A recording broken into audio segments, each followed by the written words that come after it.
we need to reimagine what leadership is in this country for our kids, for our nation. This week did not go as I planned.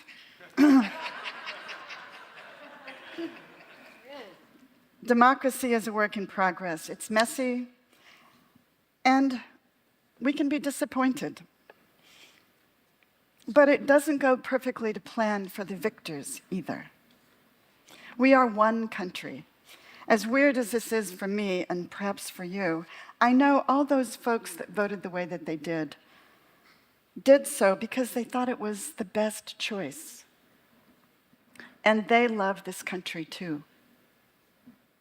But honestly, I thought we had turned a corner.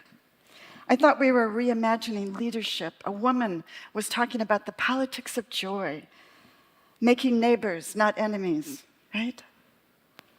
So I set off on a journey to find inspiration, looking to the past and the present. But what I found were the poets. I started with Rumi. To say I am bewildered, I am not alone. Here's Rumi from 900 years ago. We must become ignorant of what we have been taught and instead be bewildered. Forget safety. Live where you fear to live. Destroy your reputation. Be notorious. I have tried prudent planning long enough. From now on, I will be mad.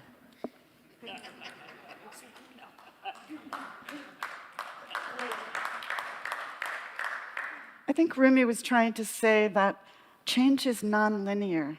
It's messy. What can we hold on to? What does love ask of us in this moment? And what is uniquely mine to do? What is yours to do? There are no throwaway moments in Earth School. And we're in school. The curriculum is love. Hafez came to mind from 800 years ago. Now is the time to know that everything we do is sacred. Every moment we vote with every breath. It affects the choices in the next moment. Are you choosing love? Are you choosing fear? The majority of us gifted with voting in the presidential election chose fear. To make the immigrant the enemy or our neighbor. To see themselves as a victim. To mistrust folks who don't look like them. And this is a historical great unifier, to hate women. But of course, not the really pretty ones that look like Barbie, or the docile ones who stay quiet, or, well-behaved, and stay out of a man's world.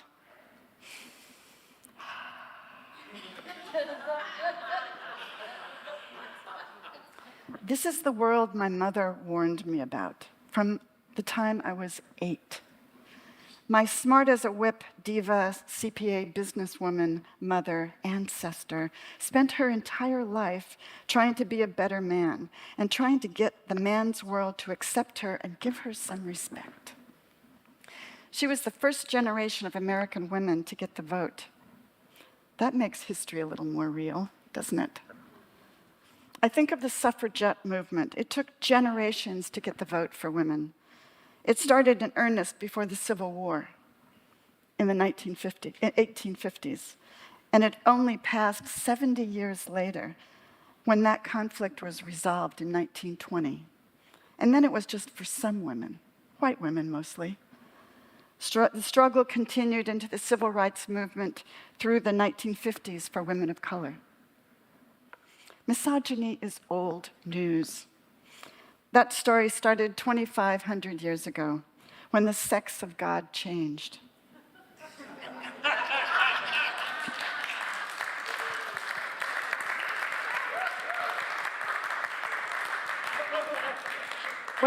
When the dominator cultures of our times took over and began mistrusting women, the history of why the sex of God changed is another talk.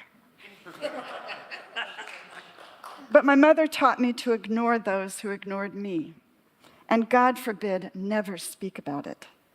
I was to figure out a way around the obstacles, My mother hit her prime in the 50s, post-World War II, when our culture was changing, but it didn't change that much for women, and certainly not in Tulsa, Oklahoma. But gender discrimination runs deep in all of us. Most times we are not even aware of it. Sometimes I even do it to myself. I silence myself. It's embedded within us from an early age. Be a good girl, and they won't abandon you or burn you at the stake. Here's something, some research to make the point a little more modern. Malcolm Gladwell, in his book Tipping Point, has a story. Women didn't make headway in major symphony orchestras until there were double-blind auditions. Because when the curators of taste and symphonic music saw it was a woman playing, they literally could not hear the power in the music. They could only hear the power when they were blinded to who was making it. This is not new to any woman who is hearing these words. All of us, all we have to do to see my point clearly is to look at the normalization of degrading content about women in social media. The politics of joy that Kamala Harris offered did not land believably to people who believe themselves to be under threat. They are in survival mode. Or maybe they couldn't hear it because it was spoken by a woman. I had hoped that we had turned that corner in that particular area, that we might reimagine leadership in a more holistic terms, a little more yin and yang, a little less Barbie and Ken. Sexism may be the reason we lost, at least in part. But sexism is also a victim story. My mother was right in this, that being a victim is not a solution to anything. But neither is victor-dominator consciousness from the bullies of our culture. In Earth School, this curriculum is not elementary, it is evolutionary. We need the consciousness of the greater, and the more humble to heal these divides. God within us, God as all there is, consciousness comes to mind from Ken's talk last week. We need the power of presence, of spirit, of God within, that power of love that says to these mountains, move, and they move.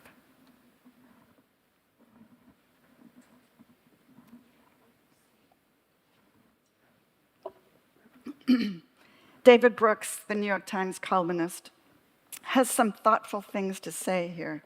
In a column called Voters to Elites, Do You See Me Now?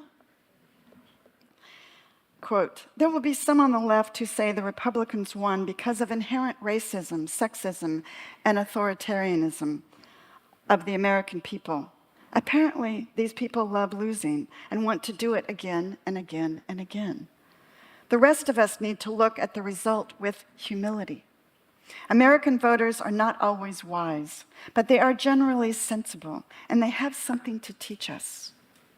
Democrats obviously have some major rethinking to do, but there is no economic solution for what is primarily a crisis of respect. A crisis of respect.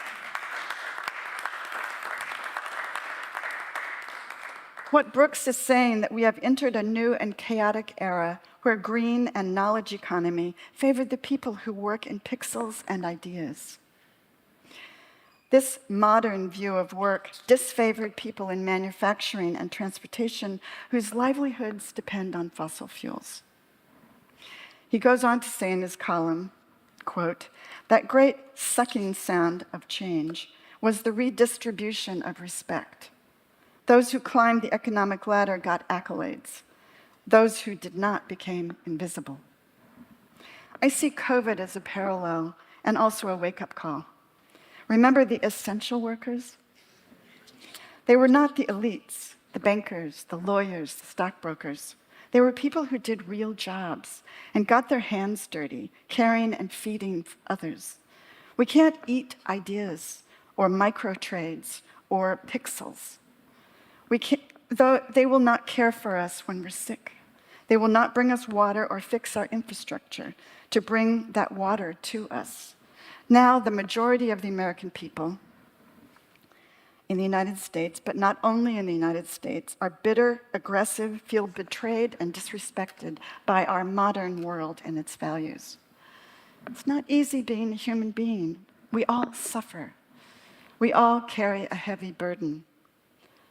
What do we do here in Earth University? We live our faith. We double down on spiritual practices and make every moment, every interaction matter.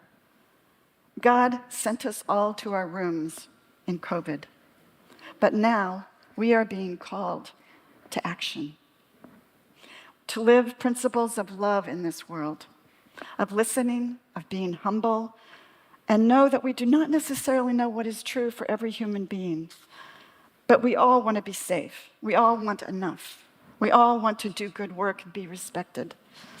There was a Harvard study about violence in our schools and a curriculum developed advocating teaching caring and compassion starting in elementary school. Another at the University of Galway study says teaching empathy early promotes trust, care, and cooperation, and this is the only way to truly stop violence in our schools, teaching empathy. This is Earth School. Our curriculum is love in action, using the gifts that we have been given. Here's Richard Rohr. All spiritual disciplines have one purpose, to get rid of illusions so that we can be more fully present to what is.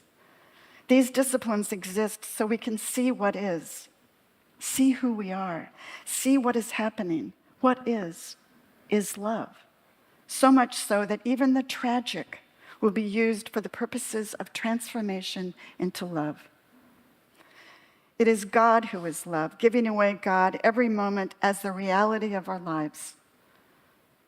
Who we are is love, because we are created in God's image. What is happening is God living in us, with us, and through us as our unique manifestation of love.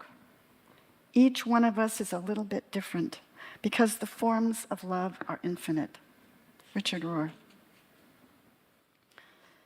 With that love, we have a solid place to stand, to ask the questions.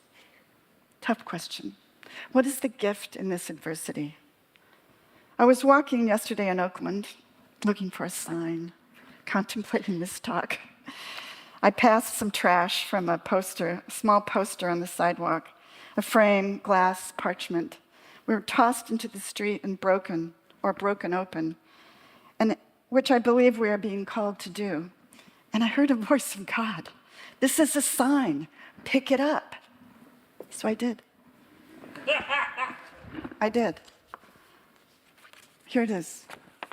In any situation, the best thing to do is the right thing. The worst thing to do is nothing. Theodore Roosevelt. To end, let's circle back to the place we started. How can we reimagine leadership? Here's Marabi Starr in a brand new book called Ordinary Mysticism. Can we allow our sorrow to ruin the walls that separate us from the rest of creation? Can we climb over the rubble and step into the landscape of belonging? Here's a story. Ronald was down on his luck, and he had been all of his life. In fact, he had mostly given up on himself. He was a white guy, never finished high school. He'd been in jail many times. When he finally got out, he got clean and sober for a year. Then his girlfriend died, which broke him again. He started using and became homeless. He got beat up and left for dead on the railroad tracks of Southern California. Then his sister took him in, cleaned up his act again, and stopped using drugs. And he went looking for a dishwashing job. And all in a moment, it changed. He exited the interview at Applebee's, not feeling very good about the possibility of getting that dishwashing job, but he was determined to do something different for himself. He wanted something different for himself. Then he saw the baby carriage rolling into oncoming traffic. He ran and grabbed the stroller before it was hit. Someone got it on video, and it went viral. Apparently, an elderly aunt who was watching the baby fell and couldn't get up in time. Ronald became a hero. He was the guy who saved the baby. The guy who saved the baby. This is him. Quote, "All my life, I was always that person doing something stupid or wrong. I've been in prison 4 times. But suddenly, people were saying nice things about me. They offered me money, though I never took a dime. People demanded that Applebee's hire me, which it did. And I learned that people were good. They would come to Applebee's and say, 'Is that the guy who saved the baby? He really works here?' And then I went to DMV. People said, 'Are you the guy who saved the baby?' For the first time, I realized that I had been living in a prison in my mind.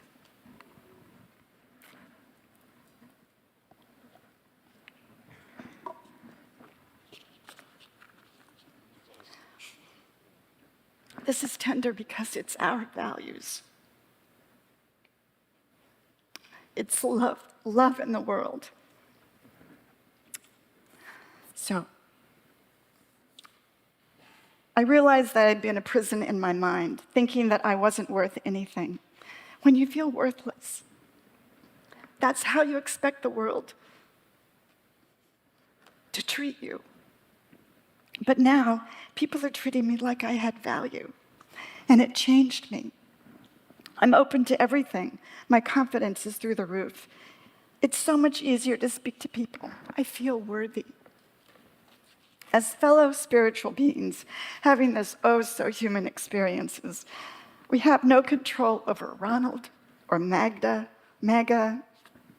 or your relatives in the Thanksgiving table. But you do have the power of reflecting back to them their wholeness and your respect. This is a power that moves mountains. God sent us to retreat in COVID, but now we are being called to action, to live the principles of love in this world. This is all our vocation. It is a calling. How will we answer? I challenge you and me to do 5 things. Be a better partner to spirit on earth by keeping your cool. Double down on your spiritual practices, self-care and mental health.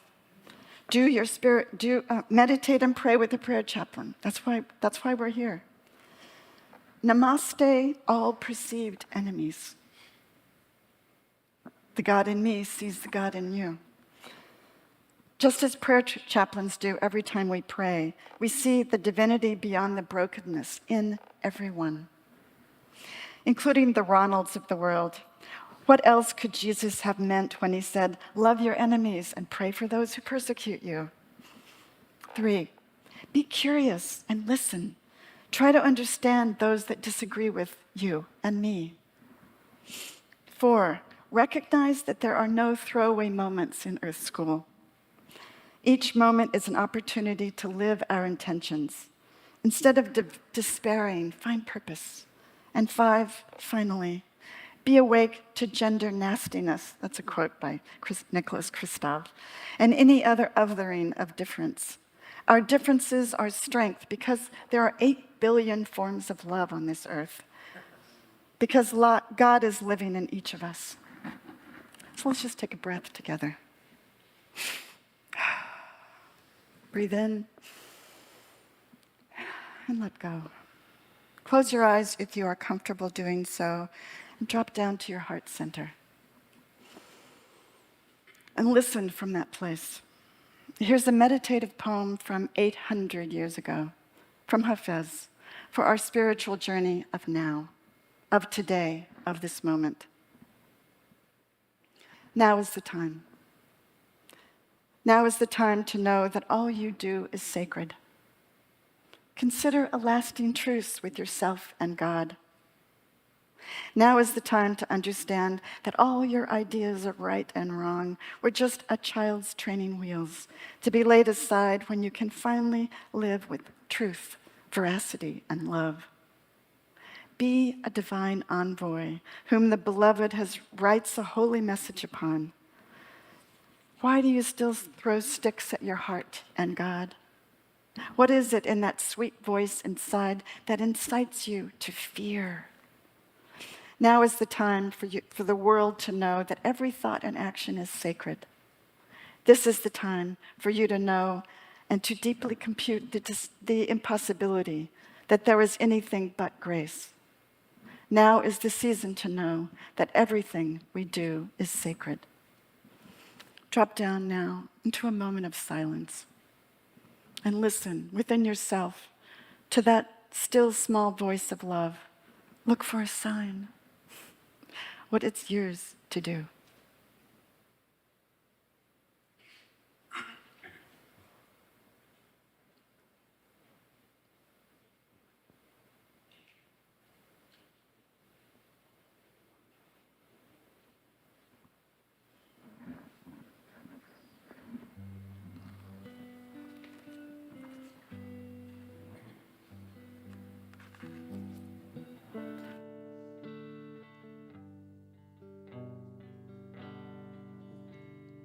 We shall be known by the company we keep, by the ones who circle around to tend these fires. We shall be known by the ones who sow and reap the seeds of change, life from deep within the earth. It is time now. It is time now that we thrive.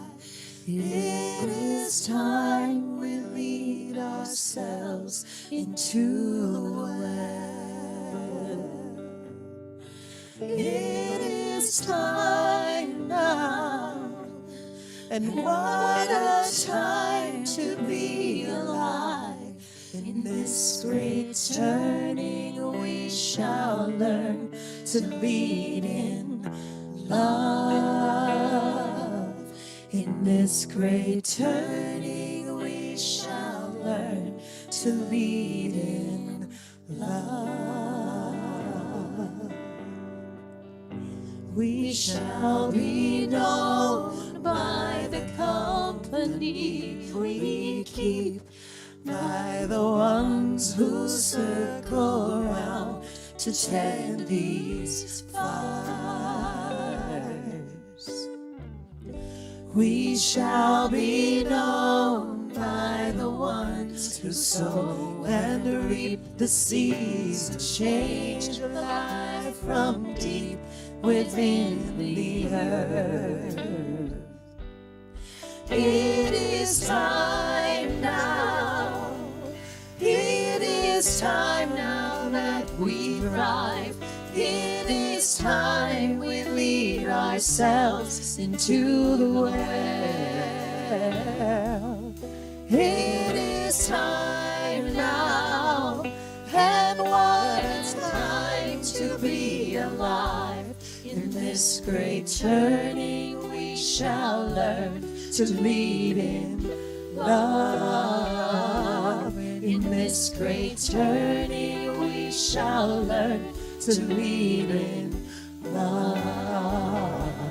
In this great turning we shall learn to lead in love. In this great turning we shall learn to lead in